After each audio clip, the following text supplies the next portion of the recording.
wabarakatuh. Baiklah, pada video kali ini saya akan menjelaskan sedikit materi mengenai analisis korelasi dan regresi linier sederhana dengan SPSS. Sebelum saya menjelaskan, perkenalkan, nama saya Sasmita Dewi, Prodi Pendidikan Akuntansi, kelas A, Fakultas Ekonomi, Universitas Negeri Makassar, Angkatan 2020.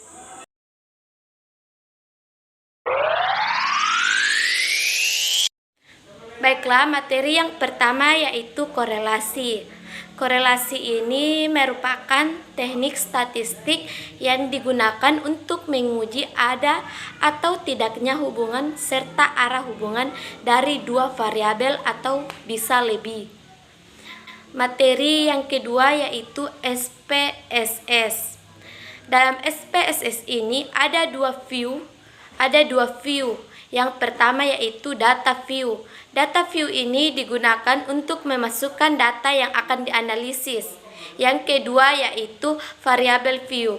Variable view ini digunakan untuk memberi nama variabel dan pemberian coding. Materi yang ketiga yaitu analisis regresi linier sederhana.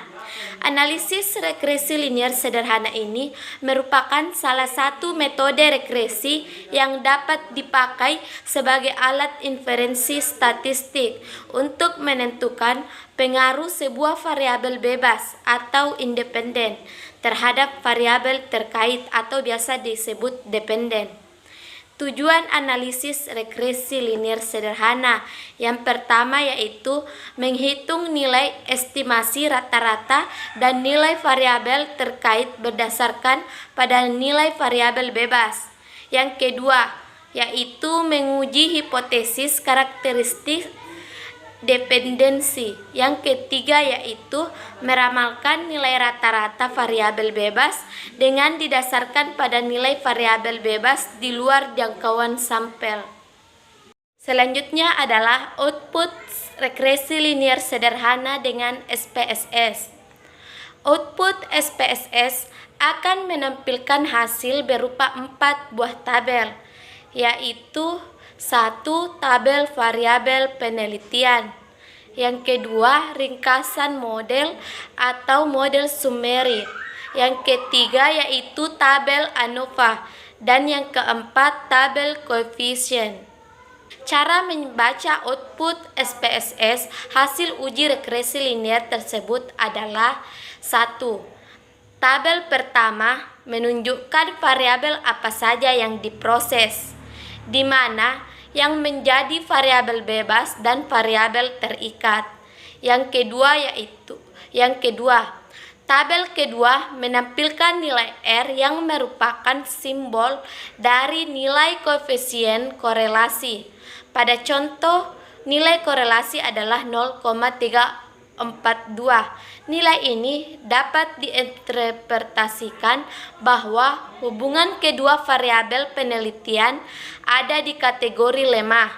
Melalui tabel ini juga diperoleh nilai R squared atau koefisien determinasi atau KD yang menunjukkan seberapa bagus model regresi yang dibentuk oleh interaksi variabel bebas dan variabel terikat.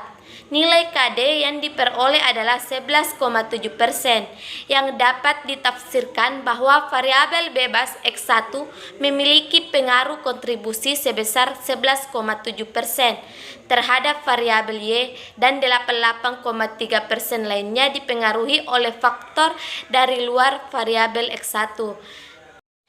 Ketiga, tabel ketiga digunakan untuk menentukan taraf signifikansi atau linearitas dari regresi. Kriterianya dapat ditentukan berdasarkan uji F atau uji nilai signifikansi atau biasa disingkat SIG. Cara yang paling mudah dengan uji SIG dengan ketentuan jika nilai SIG lebih kecil 0,05 maka model regresi adalah linier dan berlaku sebaliknya. Berdasarkan tabel ketiga diperoleh nilai SIG 0,140 yang berarti lebih besar kriteria signifikan 0,05. Dengan demikian, model persamaan regresi berdasarkan data penelitian adalah tidak signifikan. Artinya, model regresi linear tidak memenuhi kriteria linearitas. 4.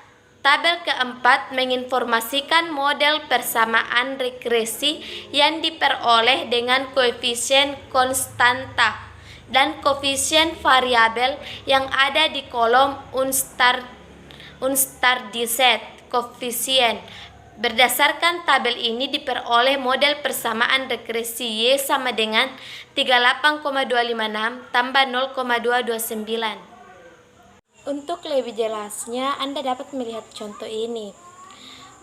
Perhatikan data, jumlah kehadiran dan nilai tugas mahasiswa jurusan manajemen UBSI tahun 2014-2015. Tabel data jumlah kehadiran dan nilai tugas mahasiswa jurusan manajemen UBSI tahun 2014 yaitu sebagai berikut. Untuk menghitung regresi sederhana jurusan manajemen, pertama yaitu masuk ke aplikasi PPSI, pilih menu analis, kemudian pilih regression dan pilih linear. Variabel nilai dipindahkan ke kolom dependen sedangkan variabel hadir dipindahkan ke kolom independen. Menu atau tombol lainnya diabaikan saja. Selanjutnya, klik OK. Hasil output perhitungan regresi sederhana tentang ada hubungan antara intensitas belajar dengan prestasi mata kuliah statistik probabilitas adalah sebagai berikut, yaitu tabel 9 model summary. Jumlah kehadiran dan nilai tugas mahasiswa jurusan manajemen UBSI tahun 2014-2015. A. Prediktor atau konstan. Hadir model summary digunakan untuk melihat nilai korelasi.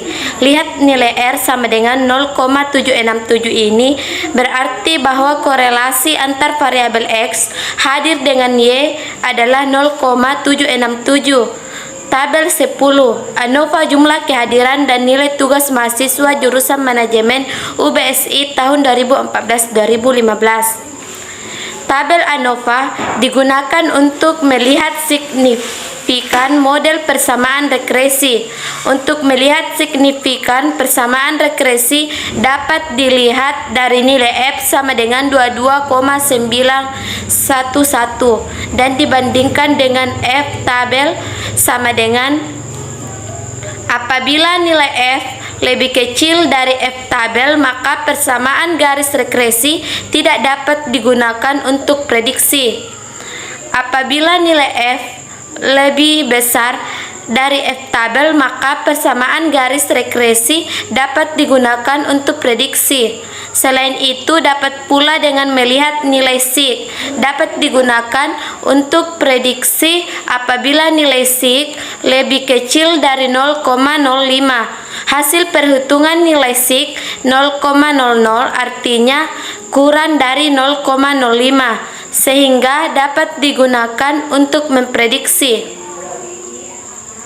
A. Dependen variabel nilai. Tabel koefisien digunakan untuk persamaan garis regresi. Untuk membuat persamaan garis regresi dapat dilihat dari kolom B konstan sama dengan 4200 dan hadir sama dengan 11,040. Berarti persamaan garisnya adalah Y sama dengan 4,200 ditambah 11,1040X.